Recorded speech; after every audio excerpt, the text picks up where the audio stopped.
Hey everyone, D&D Detective here. So I just wanted to thank everyone who watched, liked, or commented on my Tome of Beasts 2 review. As I write this, it's gotten about 1,000 views, so that's pretty cool. For anyone who hasn't seen it, I'll put a link in the description. But this video isn't about that, it's about me talking about what I think are the top 10 creatures from this book. Number 10, Ogrepede.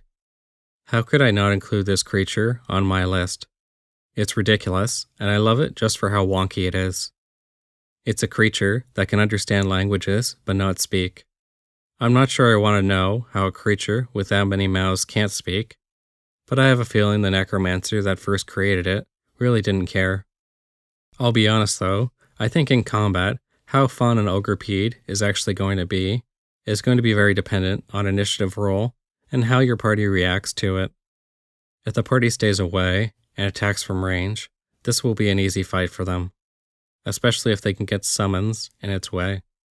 If your party closes ranks against it fast enough, it will also have a hard time using its ability to score a critical hit, since it requires it to move at least 10 feet towards what it's attacking. If it doesn't get that critical hit off, then it's really just going to be a large sack of meat that they will probably finish within a few rounds. It's a big, strong creature that is super susceptible to a spell like Fear. It can't be charmed, poisoned, or made prone though, so it does have some protection there. Number 9, the Arch-Devil Poena. This is a devil that administers her own form of justice against rapists and murderers. Murder hobos should be wary of any DM willing to use her because she packs quite a punch. Her dexterity, constitution, wisdom, and charisma saving throws are very strong, especially when coupled with her having both magic resistance and legendary resistance, so any party fighting her is probably not going to get a condition active on her. Mechanically, she is probably best used at range, using her bow from a long distance and slinging spells occasionally. Since she's a devil, she may not be as concerned about death in the material plane. With that in mind, she may actually prefer a more direct approach to attacking whoever she wishes dead. This lets her use her whip, use her Face of the Fallen feature, attack with a long sword as a legendary action, and just generally be more in the party's face in fights. The Bladed Whip can be especially deadly against wizards or other spellcasters, especially anyone who relies on concentration spells. Anyways, I think she makes for an interesting take on devils, and I think she's definitely worth checking out for use in a campaign, especially a campaign involving mid and high level adventurers. Number 8, Malleable. So I think with these creatures, Kobold Press has created something really interesting, if terrifying. I can actually picture the party fighting their way through a dungeon filled with these things, only then realize that the dungeon itself is just a massive malleable. There really doesn't seem to be a limit as far as how large they can grow. What's especially terrifying for a party fighting them is that if you are grappled by one, and you are psychic drained, and that drain is enough to bring you to the maximum health of 0, you actually become a minor malleable. Since that means that you are turned inside out, including your skull, there probably isn't any way to bring you back short of some pretty powerful resurrection magic. My only disappointment with them is that they really only just become a bigger version of the same thing as they get larger. If you're running one, especially with one of the major or massive malleables, it might be an idea to give them some psionic abilities or something unique compared to minor and moderate malleables. Number 7, Carnivorous Sod. The Carnivorous ship was strongly in contention here as well, but it's a much higher CR creature, and therefore it's a bit harder to fit into a campaign. The Sod, however, fits into a campaign that involves a location with grass, which, let's be honest, is a lot of campaigns. But it's also a low enough CR creature that it can fit into a ton of different campaigns. Even higher level campaigns, if you're willing to put your party through a patch of these. Your party could be minding their own business, walking through a field, only to step on one of these and get attacked, only for them to realize that a group of these creatures have been well aware of their presence. There is no intelligent thinking behind anything they do, of course, Everything they do is based on instinct. But in some ways that makes them more terrifying, because now any grass the party could be stepping near might be looking for an interesting next meal. Number 6, the Kobold War Machine. Kobolds are such a common creature seen in campaigns, yet we really don't see many high CR options to choose for them, and because of that, they often become the lackeys of more powerful creatures in campaigns, especially dragons. Enter the Kobold War Machine. This is great because it fits into this idea that kobolds are these capable, if haphazard, engineers. Mechanically, this is a creature that, provided at least it has 2 operators, it can ram it into your party, potentially knocking a party member prone and dealing a bunch of damage to them. It can then move along towards the caster in your party.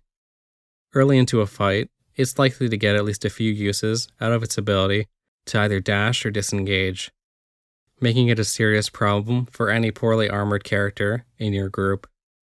The text feels like it could have been a bit clearer, but I get the impression that, despite this sentence, as long as it has at least 1 operator, it can attack and move on the same turn. To get the most out of this stat block though, I would take advantage of this line, which talks about the constant bickering of its operators. Make this thing unpredictable, moving in ways that confuse the party and seem illogical, like moving one way and then back the same way on its turn. Party members that are close to it maybe can even hear the bickering coming from inside if their passive perception is high enough. With this only being a large creature as well, it's small enough that it can even work in tunnels as something being used to defend a lair. Overall, I think this can be a fun and challenging encounter that can work in higher level campaigns involving kobolds. Don't take it too seriously, and I think it can be a fun opponent. Number 5, Pine Doom. D&D doesn't always have to be super serious, and I can think of nothing that makes this point more than an animated tree that throws sap-filled pine cones at opponents. Personally, I find the idea of a creature pelting with pine cones just to be really fun. Clearly, whatever person accrued the wrath of this creature shouldn't have been there to begin with. There really isn't much to running this creature. Clearly it's going to be used to protect a forest or a druid grove. What's really interesting mechanically is that they're sap-filled pine cones. They can be very effective at immobilizing a party because this creature gets 2 uses out of them each turn, and they can affect anything within 5 feet of the target. And if a creature gets affected by it, they are restrained until either they use their action or a party member uses their action, and then they succeed on either a saving throw or the ally succeeds on a strength check. I just find it to be a fun stat block. Plants in general are so underutilized in both official books and Kobold Press's books, especially at higher CR values like this. It's also nice to see an alternative to the tree ant. Number 4, the Apaxrusl. I'll admit I actually don't know if that's the correct pronunciation, but this is a great monster to be used as a boss fight for a lower level party, but it also doesn't have to be used in combat either. Its intelligence is not that much worse than the average commoner, and it possesses the ability to speak. Provided its necromancer's objective is being followed, it doesn't have to fight or kill any party. If it does fight the party, its ability to use Earthglide can make it for a very distinctive fight. Your party can't follow this creature down a tunnel it makes, and the use of it means they can move at a normal burrow speed even when traveling through solid rock, making it a great tactical option for DMs. Your party may feel helpless as it uses this solid rock to its advantage. While its tremor sense doesn't allow it to attack a creature through walls, it can still sense their presence. It won't be able to attack from within a wall, but it can move through the ground and walls in order to target weaker members of a party. It can even do so just to use its Fiery Sands ability, only to retreat shortly thereafter. You can even have it appear just outside the range of most opportunity attacks, use its Fiery Sands, and then go back through solid stone. The creature also has a nice reaction ability that helps it avoid taking damage, which is particularly helpful when it comes to something like opportunity attacks. Ultimately, all this combined with its resistances and immunities makes this a formidable foe for lower level groups to be facing. This is a hit-and-run creature that, if it's played right, might make your party think twice about running into any desert tombs. Number 3, Pumpkin King. I love the flavor behind this. Obviously it works best for adventures involving Halloween, but honestly, I could see this being a great boss to throw in an adventure for introducing new people to the game. The premise behind it is great because it's easy to understand. Farmers who are having a hard time make a deal with the Pumpkin King for a better harvest, and now 10 years into the arrangement, the debt has come due. The Pumpkin King has sent its minions to harass the town, and it's up to the party to end his reign. In combat, its Harvest Dance ability and ability to move without provoking opportunity attacks as a legendary action make it very difficult to get into melee range. The Harvest Dance ability, of course, also dishes out a bit of damage each turn, forcing your casters to make concentration checks. It also instead can use its legendary action to cast Entangle. This can restrain potentially several members of the party and leave them susceptible to its attacks on its turn. By the time you are fighting this though, dispelling this kind of spell should be easy. It's certainly got its weaknesses, especially ranged attacks, attack rolls made against it, and anything involving fire damage. But overall, I think if used well, it could make for an interesting villain in final fight, especially if it is given allies during the fight. Number 2, the Dragonflesh Golem. In my review, I talked briefly about how I love the constructs in this book. This is by far my favorite of them. So mechanically, this thing is almost like a very typical dragon, with some construct-related immunities and resistances sprinkled in. Though it has no flying speed, legendary actions, or legendary resistances, but it does have a renamed presence ability, bite and claw attacks, and a breath weapon. With only 115 health on average, it's going to be a bit of a lightweight.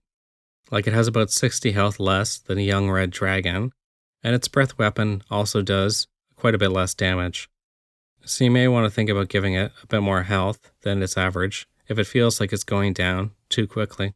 Its Terror Stare also only works on one creature at a time, and unlike typical dragon's presence ability, that creature has to be looking at the construct. But generally, I'd say this is a great creature to use as a guard in a powerful mage's lair. I could even see it being used in a dragon lair, having been created by a kobold sorcerer.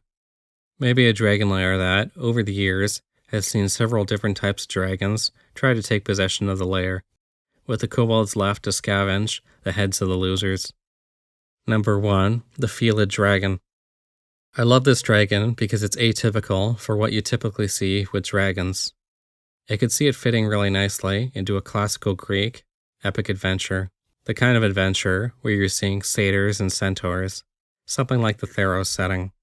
What I especially like is its pounce ability, which you can still use when it's flying. Thanks to its flyby ability, not causing it to have to worry about opportunity attacks, it can really harass a party from the air. It fits nicely with the concept that this is a creature that likes to play with its food. That's really how it's going to work best, frankly, especially since it has no legendary actions and no legendary resistances. Stick to the air, harass targets by flying at them and then retreating, and then using its Sickening Bile or Deafening Roar abilities. It's going to prioritize any spellcasters with its claw attack too, in order to break their concentration. It's immune to being made prone too, so spellcasters may have a challenge trying to get it to fall out of the sky. Finally, this is a creature that will stalk them. It's an insanely high stealth bonus, to the point where, despite its huge size, it may manage to stalk the party for quite some time. How it takes advantage of this is ultimately up to you. So that's it for the video. As usual, if you liked what you saw here, be sure to like and subscribe. If you had your favorite monster in this book, then sure to let me know in the comments. This video was created after a request from a commenter on one of my other videos. So if you do have something you're interested in a review on, be sure to let me know in the comments as well. I'm always open to suggestions. Thanks for watching.